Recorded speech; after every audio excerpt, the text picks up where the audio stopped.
நந்தகுமார், 2 விஷயம். Election result வந்தப்பயே number இல்லை.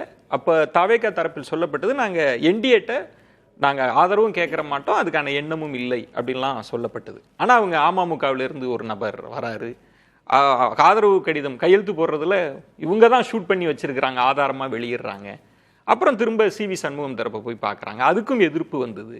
நாங்கள் மறுபரிசீலனை செய்வோம்னு ஆதரிச்சவங்கலாம் சொன்னாங்க. இப்போ அந்த குழுவிலிருந்து சில பேர் ராஜினாமா பண்ணுறாங்க, இம்மிடியேட்டாக போய் கட்சியில் இதெல்லாம் ஏன் நடக்குது? இதை எப்படி புரிஞ்சுக்கிறது? இதை நம்ம முதல்ல தெளிவாக புரிஞ்சுக்க வேண்டியது என்னென்னா, அதிமுகவில் இருக்கிறவங்க இங்கே வந்து யாரும் சேரல.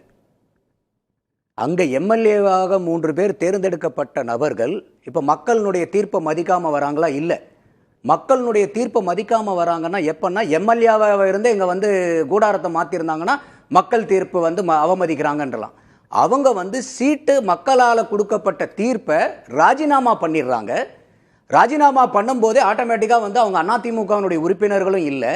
சட்டப்பூர்வமாக இன்றைக்கி அந்த 3 பேரும் தனி நபர்கள். ஒரு தனி நபராக இந்த 3 பேர் வந்து தாவாக்கால சேர்றதுல என்ன பிரச்சனை இருக்குதுங்க? அப்போ இந்த குதிரை பேரம்ன்றதுக்கு என்ன சார்? அதுக்கு அது என்ன, எதை எப்படி டெஃபினேஷன்? குதிரை பேரம்ங்கிறது என்ன?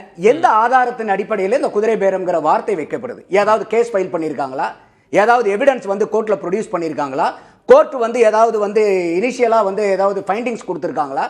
எந்த அடிப்படையில் இந்த குதிரை பேரம்ங்கிற குற்றச்சாட்டு? இது அரசியல் குற்றச்சாட்டை தவிர வேற என்ன? இல்ல சார், இந்த 3 பேர் விஜயன், இந்த 3 பேர் எங்கிருந்து வராங்கிறது நீங்க முதல்ல பாத்துக்கங்க. எங்கிருந்து வராங்க? அதிமுகவினுடைய ஃபேக்ஷன்ல இருந்து வராங்க. சரி, அந்த அதிமுக ஃபேக்ஷன் உருவானதுக்கு காரணம் என்னன்னு சிவி சண்முகம் அவர்கள் பேட்டி கொடுக்கிறார். இந்த 3 பேர் பேட்டி கொடுக்கல. அவங்க சொன்னது 2 பிரதான காரணம். ஒன்னு, திமுக கூடிய அதிமுக கூட போய் அதிமுக போய் கைகோத்து 2 பேரும் சேர்ந்து ஒன்னா ஆட்சி அமைக்கிறதுக்கு எங்களுடைய ஃபவுண்டிங் பிரின்சிபலுக்கு எகைன்ஸ்டா இருக்குது.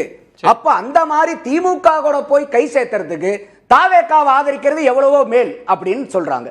2வது, இந்த தேர்தலில் வந்து பாத்தீங்கன்னாக்கா பாரதிய ஜனதா கூட எங்களுடைய உறவை முறிச்சுக்கிறோம், சிவி சண்முகம் தரப்புல சொன்னது. அப்ப அதை முறிச்சுக்கிறோம், அதோட இன்னைக்கு வந்து நம்ம ஜெனரல் கவுன்சிலை வந்து கூட்டணும், கட்சியினுடைய எதிர்கால நடவடிக்கையை பேசணும், அடுத்து வரக்கூடிய தேர்தலில் எங்கெல்லாம் எப்படி எல்லாம் கட்சி பிரச்சனை. இல்ல இல்ல, இதுக்கு காரணம் அவங்க கட்சி பிரச்சனை. அதுதான் இங்க மெயின். இப்போ இந்த 2 காரணத்தை தான் இந்த ஃபேக்ஷன். ஒரு விஷயம் சொல்றேன், இல்ல ஒரே நிமிஷம், இந்த ஒரு வாய்ப்பு மட்டும். அப்போ இன்னைக்கு அந்த 25 பேர்ல இருந்து சிவி சண்முகத்தில் இருந்தது 5 பேர் இன்னைக்கு வந்து எடப்பாடி ஐயா அவர்கிட்ட போயிட்டாங்க. 3 பேர் இப்ப வந்திருக்காங்க. இப்ப இந்த 3 பேரும் அன்னைக்கு அமைச்சர் பதவிக்கு 6 பேர் 7 பேருங்கும் போது இந்த 3 பேர் யாராவது அங்க பேர் அடிபட்டுச்சா? அந்த 3 பேர் இவங்க 3 பேர் யாருன்னு கூட நமக்கு தெரியாது இன்னைக்கு வரைக்கும். அப்போ அந்த 25 பேர்ல இந்த 3 பேரு நீங்க சொன்ன அந்த பிரதானமான 2 காரணம், திமுகவை கைகோக்கிறத விட தாவேகா பரவாயில்ல, அதே மாதிரி அதிமுக வந்து எதிர்காலத்துல சீரமைக்கப்படணுங்கிறத, இந்த 2 பிரதான நோக்கத்துல முழுக்க முழுக்க உடன்பாடு இருந்த 3 நபர்களா இந்த நபர்கள் இருந்திருக்கலாம்ல. அப்ப இன்னைக்கு வந்து அந்த ஃபேக்ஷன் வந்து 5 பேர் அங்க போய் சேர்றாங்க. அப்போ இதுல இந்த மாதிரி நிலவை எடுத்துக்கும் போது நம்ம ஏன் இந்த எம்எல்ஏ பதவியில இருக்கணும்னு ராஜினாமா பண்றாங்க? அந்த இடத்துல தான் நிறைய கேள்விகள் இருக்கு. இப்போ நீங்க சொன்ன மாதிரி ஒரு ஃபேக்ஷன் இருக்கு, அது உட்கட்சி பிரச்சனை. திரு எடப்பாடி பழனிசாமி நம்பிக்கை கோரும் தீர்மானத்தில் என்ன சொல்றாங்கன்னா, எங்களுக்குள்ள ஒரு பிரச்சனை இருக்கு, இதுல ஒரு முதலமைச்சர் போய் அதுல ஒரு ஃபேக்ஷனை சந்திச்சு ஆதரவு கோர்றதெல்லாம் இதுக்கு முன்னாடி நடந்ததே கிடையாது, இது மரபு இல்லை அப்படின்னு சொல்றாரு. அந்த நம்பர்ஸை போய் நீங்க முதல்ல பாக்குறீங்க. நீங்க மரியாதை நிமித்தமான சந்திப்புன்னா திரு பழனிசாமி அவர்களை தான் முதல்ல சந்திச்சிருக்கணும். அந்த சந்திப்பு நடக்கவே இல்லை, இவங்களை சந்திக்கிறீங்க. அதுக்கப்புறம் ஒரு பெரிய எதிர்ப்பு வருது, மினிஸ்ட்ரி எல்லாம் கொடுத்துடக்கூடாது அப்படிலாம் சொன்ன பாரு. இன்னொன்று, அமமுக எம்எல்ஏவை அதுக்கு முன்னாடியே கையெழுத்து வாங்குறது காட்சிகள் இருக்கு, வெளியிடுறாங்கன்னா அப்ப நீங்க அந்த கூட்டணிக்கிட்ட ஆதரவு கேட்டீங்கல்ல இந்தியா அலைன்ஸ்ட, அவங்கள்ட்ட என்ன வாக்குறுதி கொடுத்தீங்க? இங்கேருந்து யாரையும் கூப்பிட மாட்டோம். நீ இப்போ இதெல்லாம் நடக்குதுன்னா இதை எப்படி புரிஞ்சுப்பாங்கன்றேன். சூப்பர். இதே இந்த குதிரை பேரத்தை தான் வந்து அண்ணன் டிடிவி அவர்கள் வந்து அந்த அன்னைக்கு நைட்டு வந்து கவர்னர் ஆஃபீஸில் போய் வச்சார். அதுக்குள்ளார எத்தனை நேரத்தில் வந்து எஸ் காமராஜர் அவர்களும் 2 பேரும் ஒன்னா சேர்ந்து பிரஸுக்கு வந்தாங்க? ஒரு சில மணி நேரத்துக்குள்ளார வந்துட்டாங்க. அண்ணன் டிடிவி கேட்ட கேள்விக்கு, குதிரை பேரம்னு கேட்ட கேள்விக்கு இவர்கிட்ட எஸ் காமராஜர் கிட்ட கேட்குறாங்க, தாவேகாலேருந்து உங்களை யாராவது வந்து பேசினாங்களா சார், பண்ணாங்களா சார்? போது இல்லைன்ட்டார். டிடிவி அவர்கள் வச்ச குதிரை பேரத்துக்கு உண்டான கேள்விக்கு எஸ் காமராஜர் வந்து பதில் அளிக்கிறார். இது ஒரு பகுதி. சரி, அடுத்தது வந்து பாத்தீங்கன்னாக்கா இன்னைக்கு இந்த கட்சியை வந்து ஏன் இங்க வராங்க அப்படிங்கறத நீங்க எடுக்கும்போது, அவருக்கு விஜய் அவர்கள் வந்து போய் எடப்பாடியாரை பார்த்திருக்கலாம், கட்டாயம் பார்த்திருக்கலாம். நான் இது பல இடத்துல பதிவு பண்ணியிருக்கேன். அவர் போய் பார்த்திருக்கலாம், தப்பு இல்லை. அன்னைக்கு அவருக்கு பிறந்த நாளும் கூட போய் கூட வாழ்த்து சொல்லிட்டு வந்திருக்கலாம். ஆனா இப்ப சிவி சண்முகம் அவர்களை போய் இவர் பார்த்ததுக்கு அப்புறம் நாங்க வந்து பாரதிய ஜனதா கூட உறவை முறிச்சுக்கிட்டு எங்களுக்கு சப்போர்ட் பண்றேன்னு சொன்னாங்களா, இல்ல அதை சொன்னதுக்கு அப்புறம் விஜய் அவர்கள் அங்க போனாங்களா? பாரதிய ஜனதா கூட எங்களுடைய தேர்தல் உறவு முடிஞ்சு போச்சு, நாங்க வந்து இவங்களுக்கு ஆதரவு கொடுக்கிறோம் சொன்னதுக்கு அப்புறம் தான் போறார். பாஜகன்ற பெயரை கூட பயன்படுத்தவே இல்லை. கூட்டணியிலிருந்து வெளில வந்துட்டோம். பாஜகன்ற பெயரை கூட பயன்படுத்தினார். பயன்படுத்தல. சி.வி. சண்முகம் பயன்படுத்தினார். நீங்க பேட்டி இருந்தா நீங்க பாருங்க சார், நீங்கள் திரும்ப பார்க்கலாம். பாரதிய ஜனதா கூட டைஸ முடிச்சுக்கிட்டேன்னு சொல்லிருக்காரு. கூட்டணியிலிருந்து முதல் பேட்டியில சொல்றார். அதையும் தாண்டியே நான் கேட்பது, அப்ப அதுதான் உங்க டிமாண்டா? பாஜகவிலிருந்து வெளில வந்துட்டாங்க, நாங்க அதனால ஆதரிக்கிறோம், அந்த இடம் வந்துட்டீங்களா? அதுதானே சார். அவர் இன்னைக்கு வரைக்கும் இப்ப அதிமுக கிட்ட 47 சீட் இருக்கு சார். சரிங்க. ஏன் வந்து அவர் அதிமுக கிட்ட போயிருந்தா சுலபமா முடிஞ்சிருக்கும்ல?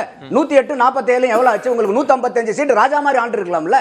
ஏன் வந்து 2 சீட்டா ஒரு சீட்டா இருக்கிறவங்க கிட்ட போய் கேட்கிறாரு? அப்ப அவங்க திடகாத்திரமா விஜய் அவர்கள் இருந்திருக்காரு, இல்ல பாரதிய ஜனதா ஆதரவில் இருக்கக்கூடிய கட்சிகள்கிட்ட நம்மளுடைய ஆதரவு வேண்டாம் அப்படிங்கிற நிலைப்பாட்டில் இருக்காரு. அப்ப வந்து சி.வி. சண்முகம் இந்த வார்த்தையை சொல்றாரு. அதுக்கப்புறம் கூட வந்து அவர் போய் பார்க்கறதுல வந்து இப்ப நீங்க அந்த இடத்துல விஜய் அவர்களுடைய நிலைமையில இருந்து ஒரு 108 சீட்டு ஜெயிச்சு இந்த மாதிரி சி.வி. சண்முகம் வந்து அந்த ஃபேக்ஷன் வந்து நாங்க பாரதிய ஜனதா கூட உறவு முறிஞ்சிருச்சு, விஜய் நீங்க முதல்வர் ஆகிறதுக்கு நாங்க சப்போர்ட் பண்றோம், இது எப்போ? திமுகவும் அதிமுகவும் மறைமுகமா கூட்டணி ஆட்சி அமைக்க கூட கூடாதுன்னு நடந்ததுக்கு அப்புறம் நந்தகுமார் அந்த இடத்துல என்ன யோசிச்சிருக்கணும்னா, சட்டப்படி தான் நான் பார்ப்பேன். எனக்கு யார் ஆதரவு கொடுக்குறாங்க இல்லைன்றதெல்லாம் என்னுடைய நோக்கம் இல்லை. முதல்ல அவங்களுடைய நம்பர்ஸே தவறா இருக்கு. அந்த கட்சி தலைமை கொறடா உத்தரவு போட்டிருக்கு. அதை தான் கான்ஸ்டிடியூஷனல் மொராலிட்டியை பற்றி ஷியாம் அவர்கள் பேசினாங்க. நான் அரசமைப்பு சட்டத்தின்படி நான் ஓத்து எடுத்தாச்சு, நான் அதனால அதை போய் ஊக்குவிக்க முடியாது. இல்லை யார் வேணாலும் 25 பேரை போய் எப்படி பார்க்க முடியும்? ஏன் பார்க்க முடியாது? எந்த இடத்துல கான்ஸ்டிடியூஷன்ல சொல்லி இருக்கு உங்களுக்கு ஆதரவு கொடுக்கிற நபர்களை நீங்க போய் பார்க்க கூடாதுங்கற எந்த கான்ஸ்டிடியூஷன்ல சொல்லி இருக்கு? நீங்க எந்த கான்ஸ்டிடியூஷன்ல சொல்லி இருக்கு? கான்ஸ்டிடியூஷன்ல ஷாம் அவர்களும் இருக்காங்க. இல்ல சொல்லுங்க ஐயா சொன்னாங்க. நானே சொல்றேன் சார், நானே சொல்றேன் சார். சில மரபுகள் அப்படின்றது வந்து இல்ல சார், அதை சேர்த்தா சொல்ல. கொஞ்சம் பொறுங்க நந்தகுமார், நான் சொல்றதை கேளுங்க. நமக்கு முந்தைய தீர்ப்புகள் தான் மரபாக இருக்கு, சட்டமாக இருக்கு. நீங்க ஒரு 25 பேர் இருக்கிறாங்க, கட்சி தலைமை வந்து கொறடா உத்தரவு பிறப்பிச்சு விடுச்சு. இது ஒரு சட்ட சிக்கலான பிரச்சனை.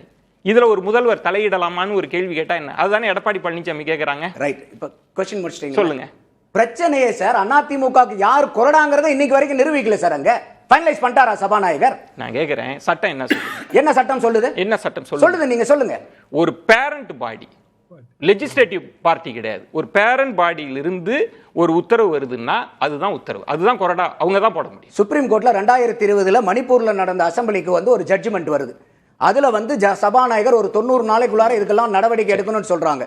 சொன்னதுக்கு அப்புறம் அவங்க என்ன சொல்றாங்க? எக்ஸப்ட் எக்ஸ்ட்ராடினரி சிச்சுவேஷன், எக்ஸ்ட்ராடினரி சர்க்கம்ஸ்டன்சஸ்ங்கற ஒரு வார்த்தையை பயன்படுத்துறாங்க. குறுக்கிட அப்ப இந்த எக்ஸ்ட்ராடினரி சர்க்கம்ஸ்டன்சஸ்ங்கறத இங்க தான். அப்ப இந்த இடத்துல அவங்க என்ன பண்றாங்க? இல்ல நீங்க சட்டத்துக்குள்ள அவர்களுக்கு 22 பேர் அன்னைக்கு ஆதரவு. இப்ப நந்தகுமார் நான் இப்படி புரிஞ்சுக்கிறேன், அவர் வந்து லீகலாவும் சரியா இருக்கு, பாஜக கான்ஸ்டிடியூஷனலாவும் கரெக்ட்டா இருக்கு. கான்ஸ்டிடியூஷனலா கரெக்ட்டான்றதை நம்ம பேச வேண்டியது. இல்ல எப்படி அத தான் நான் கேக்குறேன். இன்னைக்கு கான்ஸ்டிடியூஷனலா பேசலாம். ஏதாவது தீர்ப்பு வந்திருக்கா? இப்ப சபாநாயகர் சொல்லிருக்காரா? நிறைய தீர்ப்பு இல்ல சார், நீங்க இல்ல நிறைய தீர்ப்பு, பழைய தீர்ப்புகள்ல இருந்து எந்த தீர்ப்புகளும் மாறுபட்டது இல்லையா? நான் அத தான் சொல்ல வரேன். இல்ல சபாநாயகருக்கு தான் உரிமை. அண்டர் எக்ஸ்ட்ராடினரி சர்க்கம்ஸ்டன்சஸ்ல சபாநாயகர் முடிவை எடுத்ததுக்கு அப்புறம் தான் சுப்ரீம் கோர்ட் அதை கன்சிடர் பண்ணும். இல்ல சபாநாயகர் இந்த மாதிரி கலகம் வரும்போது கூட இந்த கலகத்தை வந்து ஆன்டி டிஃபெக்ஷனா பண்றீங்களாங்கறது சபாநாயகர் முடிவு பண்ணணும். ஒரு விஷயம் சார், கொறடாவை யார் சார் முடிவு பண்ண சொல்லுங்களேன். நீங்க தெரிஞ்ச சபாநாயகர் தான் அதை அப்ரூவ் பண்ணுவார். நான் அதை கேட்கல. யார் முடிவு பண்றது? யார் முடிவு பண்றது? கட்சிக்காரங்க முடிவு பண்றாங்க. எந்த கட்சிக்காரங்க? எந்த கட்சிக்காரங்களோ அந்த கட்சிக்காரங்க. அதுக்கு இப்ப தலைவர்லாம் ஒண்ணு கிடையாதுங்களா? அப்படி இருந்தா எதுக்கு சார் சபாநாயகர்கிட்ட கொடுத்து ஒப்புதல் வாங்க வேண்டிய கட்டாயம் என்ன? நீங்களா அப்பாயின்மெண்ட் பண்ண வேண்டியதானே? எதுக்கு சபாநாயகருடைய ஒப்புதல்? நீங்க நான் கேக்குற கேள்விக்கு மட்டும் சொல்லுங்க. இப்போ நீங்க அதிமுக ஒரே நிமிஷம் சார், நான் கேக்குற கேள்விக்கு எனக்கு கிளாரிஃபிகேஷன் கொடுங்க. நான் கொடுக்கிறேன் சார், சொல்லுங்க சார். ஒரு இவரு வந்து 22 பேருக்கு கொடுக்கறாரு, அவங்க 27 பேர்த்த கொடுக்கறாங்க. சில பேர் ரெண்டு பக்கமும் கையெழுத்து போட்டுருக்காங்க. இல்ல அதெல்லாம் இல்ல சார், அதெல்லாம் அது சி.வி. சண்முகம் தரப்புல சொன்னது இல்ல சார். நம்ம நடந்தத பேசலாம் சார், வீடியோவா இருக்கு. ஷியாம் அவர்கள் குறிப்பிட விரும்புறீங்களா? இப்போ இதுல வந்து யார் விப்புங்கறத ஃபைனலைஸ் ஆகலீங்க. Point taken. விப்பு ஃபைனலைஸ் ஆகாத நந்தகுமார் கொஞ்சம் கோஆபரேட் பண்ணுங்க, கொஞ்சம் கோஆபரேட் பண்ணுங்க. டைம் குள்ள நான் முடிக்கணும். சிவப்பிரியன் சார் 2020 பத்தி பேசுறாரு. 2023ல சிவசேனாவுடைய கேஸ்ல சுப்ரீம் கோர்ட் சொன்ன ஜட்ஜ்மெண்ட் என்னன்னா, பார்ட்டியோட ஸ்ட்ரக்சர், பார்ட்டியோட பிரசிடென்ட் அவங்க தான் முடிவு பண்ணுவாங்க. லெஜிஸ்லேச்சர் பார்ட்டி கிடையாது. இது வந்து சிவசேனா வழக்குல ரொம்ப தெளிவா இருக்குது. ஷியாம், நீங்களுக்கு ஒரு இன்னொன்னு அவர் சொன்னார்ல சார், நந்தகுமார் சார் பாஜகவோட கூட்டணி இல்லைன்னு சொன்ன பிறகுதான் போனாருன்னு சொல்ல வச்சீங்க. அவர் சொன்னாரு, அப்புறம் போனீங்க, அவ்வளவுதானே. ஷியாம், நீங்க எங்க குறுக்கிட விரும்புனீங்க? சுருக்கமா சொன்னீங்கன்னா ராம் கிட்ட போயிடு. ரொம்ப சுருக்கமா இல்ல, இதுல நந்தகுமார் அவர்களோட ஆங்கிள்ன்றது, நாங்க எங்க கொள்கையில தெளிவா இருக்கோம், எதுவும் தப்பு நடக்கல, அவங்களா வராங்க, இணைச்சுக்கிறோம். இதுதான் 3 பாயிண்ட் அவர் சொல்றாரு. இன்னொரு பாயிண்ட் சொன்னாரு, தெளிவா சொன்னீங்கன்னா நான் அதை ஏத்துக்கிறேன்னு சொன்னாரு. சொன்னாரு, ஆமா, தெளிவா சொன்னா ஏத்துக்கிறேன்னு சொல்லியிருக்காரு இல்லையா நந்தகுமார்? சந்தானா, கரெக்ட். தெளிவா சொல்றதுக்கான ஒரே ஒரு விஷயம் என்னன்னா, factum and taint of disqualification does not vaporise by tendering a resignation letter. இதுதான் வந்து சுப்ரீம் கோர்ட்டோட தீர்ப்பு. 2019 இதே மாதிரியான சர்க்கம்ஸ்டன்சஸ். நீங்க ரெசிக்னேஷன் கொடுப்பது மூலமாக ஏற்கனவே டிஸ்குவாலிஃபிகேஷன் அரைஸ் ஆனவங்களை திருப்பி நம்ம வந்து அதை அவங்கள திருப்பி கொண்டு வர முடியாதுங்க. அப்போ நந்தகுமார் சொல்ற மாதிரி அதிமுக பேரண்ட் பாடி ஒரு டிசிஷன் எடுத்து சொல்லிருச்சு, அப்ரூவிங் அத்தாரிட்டி ஸ்பீக்கரா அப்படின்னா அது கிடையாது. அந்த டிசிஷனை அவங்க வந்து அபிஷியல் சீல் பண்றாங்க, அவ்வளவுதான். எப்ப எடுத்ததோ அன்னைக்கே வந்து அவங்க கொறடா தான். இப்போ ஒரே ஒரு சிக்கல் என்ன அப்படின்னா, தகுதி இழப்பு ஏற்பட்டவர்களை தகுதி நீக்கம் செய்வதற்கு சபாநாயகர் எவ்வளவு தூரம் காலதாமதப்படுத்தலாங்கிறது தான். காலதாமதமே குதிரை பேரம் என்றால் அது வந்து சிபிஐக்கு, இடிக்கு, தேர்தல் ஆணையத்துக்கு, சுப்ரீம் கோர்ட்டுக்கு போக வேண்டிய மேட்டர் ஆயிரும். இந்த அரசு வந்து கஷ்டப்படுவதில்லை. பேசலாம் ஷாம். நான்